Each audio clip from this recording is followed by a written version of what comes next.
Hey guys, Nova Hobbies here with an unboxing of a model that's been out for a little while, but I've been meaning to do a video on this, and now that Horner Shipyards is doing their new Duderstadt model, the Intrepid, I figured it was finally time to get around to doing an opening and unboxing model of their older kit. So this here is their Titan A / Enterprise G in 1 to 1400 scale. This is a 3D resin printed model. And I ordered this, first of all, I also ordered it with, there you go, with the little scout ship, and I ordered it with their wallpaper decals to go along with. So that's the top thing I see here is the wallpaper decals. We'll get into that in a little bit. And that's tiny. Okay. That's Beverly's little scout science ship. And yeah. So I guess I understand why they were joking about throwing a starship at somebody. But it actually comes with wallpaper decals for it, which is really cool. So that should make things pretty fast and easy to put together. But again, we'll get to that in a second. Alright, so in here, it's your typical white cardboard box. Lots of pink foam. I've got, these look like, these are the clear bits or translucent bits for the warp nacelles. And these are same thing, all the clear bits. I see the Bussard collectors here. I see the deflector dish and the bottom deflector. This is pretty cool, and this is going to be real fun for me to take apart. Now, from what I understand, he's changed this around. This was an early print, so I think he's made this a little easier for people to take off. But you can see here's the little doodads that go behind the Bussard collectors, so that'll be nice. I'm gonna light this up. I'm gonna go ahead and do, I'm not going to go crazy with lighting, but I'm going to do a static lighting with maybe a few blinkies in here and there. But this is going to make things really easy to light up, I think. So let me just set those aside here. And I've got, there's the first warp nacelle. And that really, I mean, that just pops together like it belongs. That's fantastic.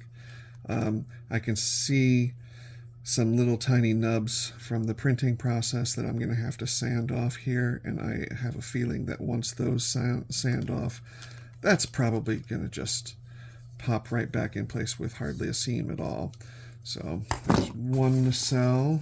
Here's the other. Same thing on this one here. There's a couple little tabs here and here that look like they need to be snapped off because there's no corresponding holes for them there. So, but once those snap off, everything else fits together beautifully there. Let's see what else we have.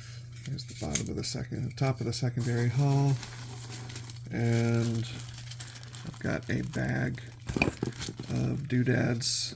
Let's see, what do we have in here? I've got pieces for the neck, the two neck halves. There's a lot of space there that's going to be able to run wiring. That's cool. And it looks like the back of the secondary hull. And the pylon pieces. And I'm going to talk more about these in a little bit, but these are the resin pylon pieces that the kit comes with. And they snap together pretty well, and there's a nice opening to run a good bit of wiring through there. You could get seven or eight wires through that without any problem if you use these. But you must also put some brass reinforcing in there. I'll show you something a little bit later on in the video about my I have a test print of this model that that Horner Shipyards allowed me to do. And mine didn't have any drooping, and to this day still has no drooping, but a lot of people have complained about drooping of these. And the only way to really mitigate that is to be putting some brass rod in here. And you can use hollow brass rod in there as well, which allows you to run your wiring through that hollow brass rod. But I'm going to talk about that in a little bit more detail in a few minutes. But let's see what else. Okay, here's the bottom. Oh man, I'm not sure if you can get the detail in on that, but that is just gorgeous. And again, this is resin printed, so there are minor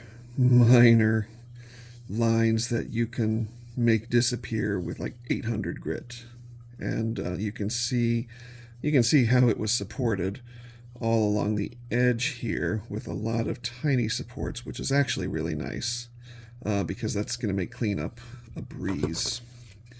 Let's see how that just... Oh yeah. See, that really goes into place even without doing any sanding. That goes into place beautifully. And let's see, here's your little back end, your shuttle bay.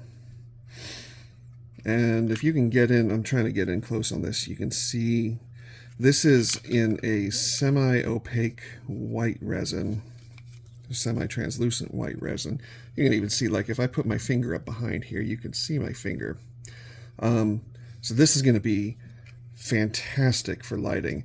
You're going to have to light block on the outside. I'm going to probably just do a light sand coat on here and then go in with some Tamiya black primer or maybe a Badger black primer, and then go on top of that with regular primer and then do my base coat.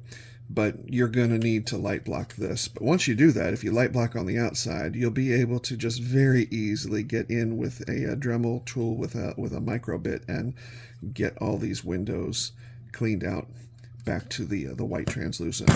So that's going to look beautiful. Let me move this over here so that you can see what I'm getting in here. And there's not much else to this model, actually. There we go. Here's what we all want to see. There's the saucer top. And there's the saucer bottom. And I think that's it in the box. Let me just make this go away real quick.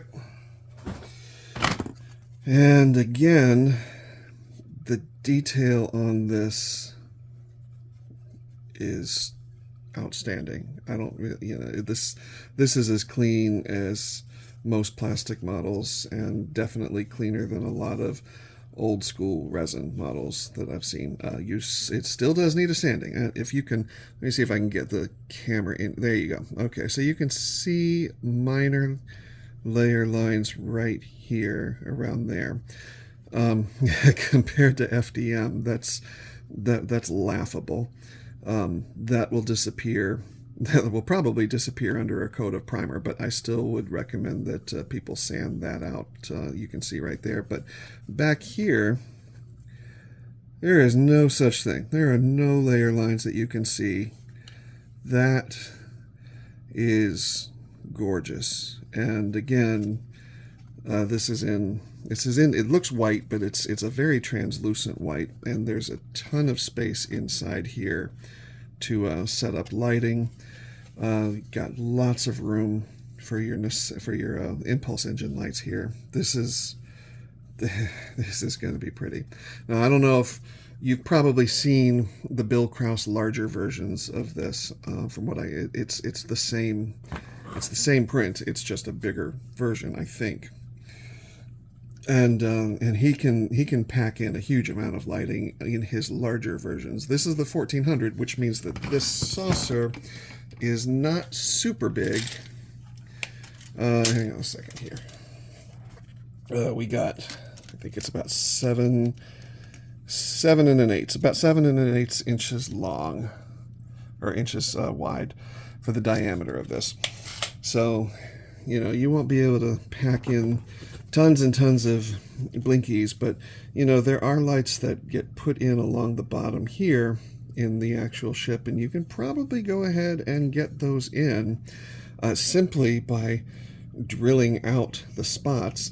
Like if you have regular COB style LED strip in here, all you'd have to do is just drill out those little spots through the paint and your primer and your light blocking, and those little spots will show up. I was worried a little bit about the rim because it's got, and they're reproduced real well, it's got all of these windows all along the rim here, but that's a slightly thicker resin there. But turns out it wasn't as much of a worry as I thought, because if you can look in here, they knew what they were doing. And there's a really, really deep gap all through here. So you'll be able to, if you have some really, really small LEDs, you'll be able to put them in against here. And they do make strip LEDs that are ridiculously small.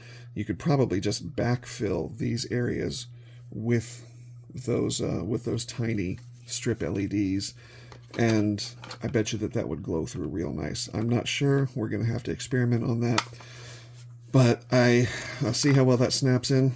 That's like, I haven't done any sanding on this. You can still see the support nubs all along here that I still have to sand off. But even with those support nubs in, that just popped in like a plastic model. I mean, it's practically snap fit. Let's go ahead and let's take our two pieces and put them the right way. How about that? That's a great idea. Let's take our two pieces of the neck and put them there. Yeah, I'll need to do a little bit of sanding, but not much. You see how well that just fits. Yeah. Like so, and that fits down in place. I think this is where the sanding will need to go. Let's see. Yeah, you'll have to sand this a little bit more to fit that comfortably, but even without that, that just press fits down. See? There's hardly a gap there. I just basically press fit that right in place. So that's something else. That's really cool. I like that. And the one thing that I've heard complaints about, and I've noticed it for myself, is the stand hole. This is a really, really nose heavy model. This is a big chunk of resin, and this is relatively light, and that's going to cause some issues with that stand hole. And it tends to make it nose heavy, so it tilts down. So I don't know if I'm going to try and adjust this in any way. I am going to light this model, which means I'm probably going to mount the stand rod permanently. I'm not going to make it so that it comes on and off for this particular model. This isn't going to be one that I whoosh around the room. Not that we've ever done that, never, not as grown adults, but this isn't going to be one of those kind of models where I'm going to take it off and play with it and zoom it around or anything. So this, I'm probably going to permanently mount it, which means that I'll glue the stand rod directly in and run the wires down.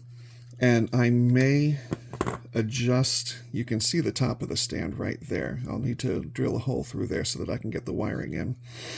And there's very little room for the LED for the deflector, but the deflector sticks out a little bit. So what I'll be able to do is actually just get the wiring down through there and then just poke the LED out a little bit. That should mitigate that problem without any major issues. But nose heavy. So in order to keep it from doing this, I think I'm going to use the tried and true and very technical method of taking my stand rod and bending it. It's just bending the stand rod so that it's kind of angled up a little bit. I may try and change that around, but I don't think so. I think going old school on this and just doing the simple, hey, bend the rod trick is all you really need for it. But yeah, so that's what we're looking at here. And for those who are curious, here's the saucer of the Enterprise G, the Neo Constitution, Constitution 3, whatever you want to call it. And here is the little teeny hospital ship. That's that. Again, these are 1 to 1400 scale, pretty small of a scale, but that's that's tiny. Looking forward to that though. Let's look at these decals for a second, because I went ahead and I got the wallpaper decals, and Horner sent me a few extra things here. He just mentioned that he was experimenting with them, and he said, "Hey, do you want these extra things?" And I said, yes, obviously. So I've got the decals for the Titan, and the basic model comes with decals for the Titan or the Enterprise G. I think you have to choose. And my Enterprise G decals, and he did warn me of this, he said that it was fading out a little bit right here, and sure enough it is. That doesn't look good. But I mean, I'm going to pick one or the other so I can use these to replace these little doodads right here. But the decals themselves, you can see the phaser strips here. You can see the transporter emitters. These look good. You can see the other phasers. We won't get into the weather 2s and Y4s as to why we have strips and turrets, but whatever, that's fine. Everything here looks really nice. The registry looks good. Everything, it doesn't look like it's misprinted in any way. Same thing with the Titan A. Let's see if you can see that. And then he also sent me, just as an experimental one, which I think I'm going to use these on that test model that I mentioned to you earlier about, but I don't have wallpaper decals for that, but I think I might just go ahead and slap these on. This is for the first of the Neo Constitution class, the USS Constitution, and again, everything, just trying to get in a little bit closer, it looks beautiful. I'm not a big fan of the black on black that's the kind of the current standard. I like the old school where it's the red outline on the black, but it's been that way for a while, and nobody called me to ask me, so I don't think I really have much to say about that. I can't complain too much. But those are the regular decals. Those are the ones that come with the model, unless you buy the wallpapers. And we're going to pull out the wallpapers now here, because these are a lot more involved than I expected them to be. Here's your registry and placement guide, and it mentions that some decals from the wallpapers are going to overlap with the decals on the registry. So basically it's telling you, read the directions before you start. Okay, well, that's fine. And here's the wallpaper decal placement guide, which is pretty comprehensive. And it just gets insane. I don't think, other than a base coat for this model, I'm not sure if there's anything else that needs to be painted. It's all on the wallpapers, for better or for worse. I know some people have issues with wallpaper decals. Some of these panels I would probably cut into smaller pieces just to be on the safe side. But that's very detailed. You get all of the panel patterning on the impulse engines here, and the lower saucer dome here. And my personal favorite / thing that I hate the most, decaling warp nacelles. It looks as though the entire warp nacelle is completely coated in decals. The only thing you're going to need to paint is the blue for the grills and the orange for the Bussards. I think you should paint the Bussards more of an orangish or an amber color. The red is not a great idea for that, especially if you're putting LEDs behind there. I would definitely do like either amber LEDs with a slightly darker amber Bussard, or maybe the red LEDs with the amber Bussard. I'm going to have to experiment on that. But going back to that, speaking of which, I love the fact that you have preset holes for your LEDs right there, and those get capped off. There's clear resin caps that go over that, but you can skip those caps and just that will fit a 3mm LED like it belongs there. And I have a feeling that that was deliberate, but I'm not sure. We'll have to see when we get in closer. But I love the fact that those are basically that's thick enough back behind here so it basically light blocks itself, so that you can put your amber LEDs here and not have to worry about back glow into the blue vents right here, and the darker blue right back here. So I am never a big fan of doing decals on warp nacelles because it's such a time-intensive process, but it would be just as much so with painting, so I'm probably going to just go ahead and stick with these since I paid for them anyway, so might as well. But yeah, that's it. That's the wallpaper decals. And like I said, I'm not sure how much, if anything, really needs to be painted, what with all of these paneling decals. I'll have to ask.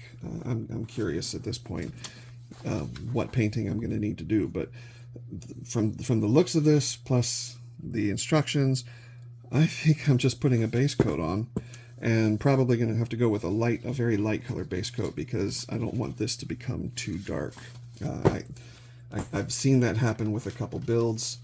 That it does get a little bit too dark compared to what you see on screen, so I'm thinking like an insignia white as the base coat and just leave it at that. Excuse my arm here for a second while I get these decals out of the way. Okay, and let me show you just a couple final things. Let me go ahead and put this aside for a moment. We're just going to move this all aside. And we're going to talk about these for a moment, because from what I understand, and I've talked to a couple people, one person in particular who's actually built a lot of these, who's been doing some commissions for the smaller 1400 scale, and he says that it's really easy to fit some small brass tubing through here. He doesn't light his, so he doesn't really worry about that. But he said that he can use that. He fits hollow brass tubing. He fits like 2 or even 3 pieces through that channel, and you just have to bend it carefully.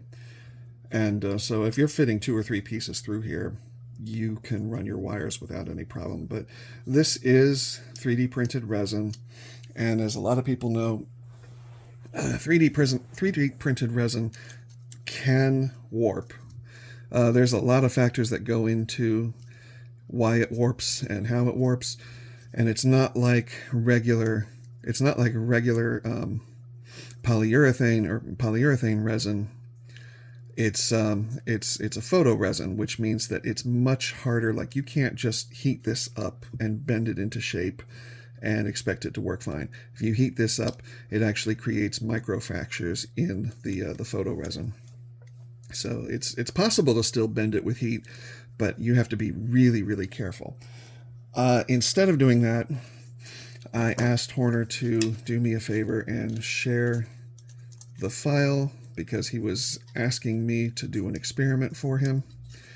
And I 3D printed these. These are solid. These are 1 piece instead of 2 piece. And these are in PLA plus plastic. So they do not, they don't warp. I'm putting a significant amount of pressure on that, much more so than the warp nacelle would hold. And now the drawback is because these are FDM printed. This is printed with PLA plus on my FDM printer, and you can see. Let's see if I can get that in there. It's hard because this one's white and this one's not. Let me see if I can do a bottom. Yeah, the bottom shot's easier. there's a significant, maybe not significant, but there is a noticeable detail loss. You can see very fine lines in the resin here, very, very fine panel lines that are supposed to be there. And in the PLA, they're not there. You can sort of see a hint of them, but they're not there. I'm still going to go ahead and run with these. The basic details, like you can see the front vents.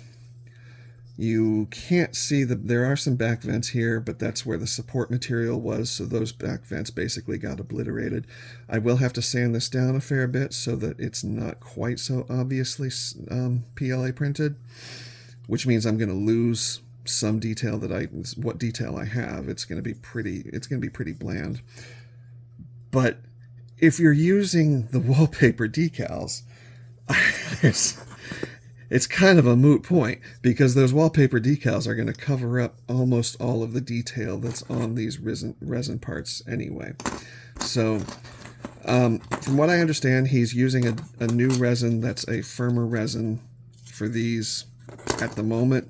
And like I said, I know people who have built this who have no problems with these warping.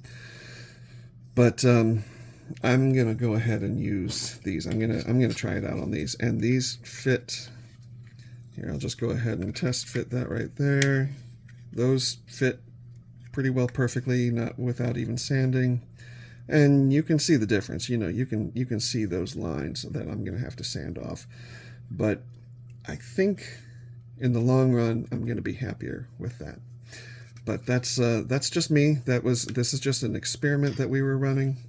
Not sure if that's going to go forward with anything, because these resin ones are so much more detailed than the PLA. But just to give you an idea though, let me show you, as I'm going to close this video out, let me show you my test print. Excuse me just a second.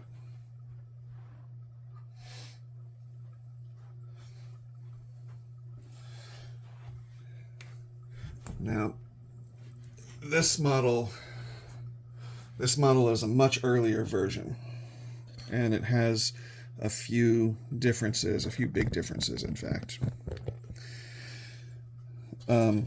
compared to the production model.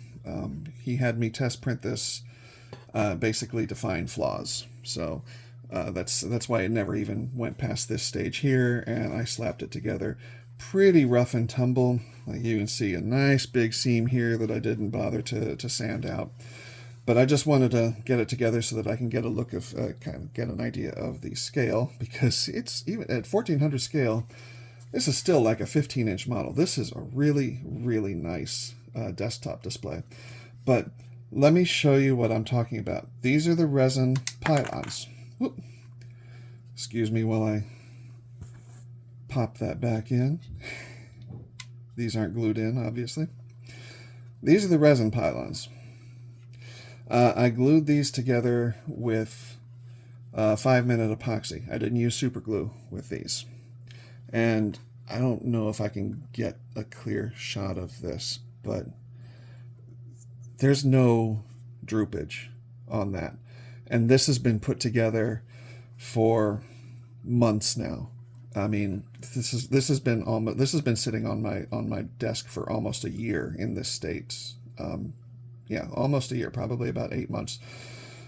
And I didn't have any issues with droopage. And I live in Florida. It gets hot. Obviously this is in my house, so it is climate controlled, but it still gets warm in this house because this is right up against next to a westward window, so it gets a lot of sun. And the places where I was seeing people were complaining of droopage was along here and along here, and I can't discuss why some people were having droopage with that, and this is not at all. Like there's nothing going on there. Let me see if I can get down like that. So I feel like this is a your mileage may vary kind of situation here. But I would recommend that if you're like, I don't have any any brass in these. This is just the two pieces glued together with 5-minute epoxy.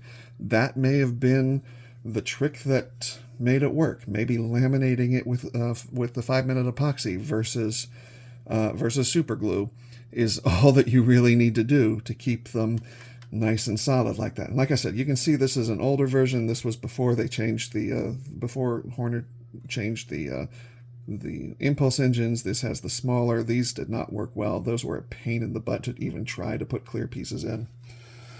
But yeah, so this is the one I'm probably going to clean up a little bit if I can, sand off, clean up these seams here, and call this one the USS Constitution, just because I've got it here, so I might as well do something with it. And this one I am going to do with a full lighting. I'm not going to get too crazy with it. I'm not like running any Arduino boards or doing any major blinkies. I might just do navigation lights using a simple blinking LED and running fiber optics. But we'll see. I might not even do that. I just want to have it lit up and looking pretty. So that's where we stand. That's the out-of-box review for these. And I will continue making videos or photos as I go along with it, but this is going to be a very fun model. And I'm excited to get the Duderstadt next, the Intrepid, the Angry Wasp, because if it's half as good as this model, it's going to be a really, really fun model to put together. And from what I've heard, it's twice as good as this model. So we'll have to see. Those are some big shoes to fill. But that's the Enterprise G 1 to 1400 scale. And can't wait to see this under a little bit of paint and some lights.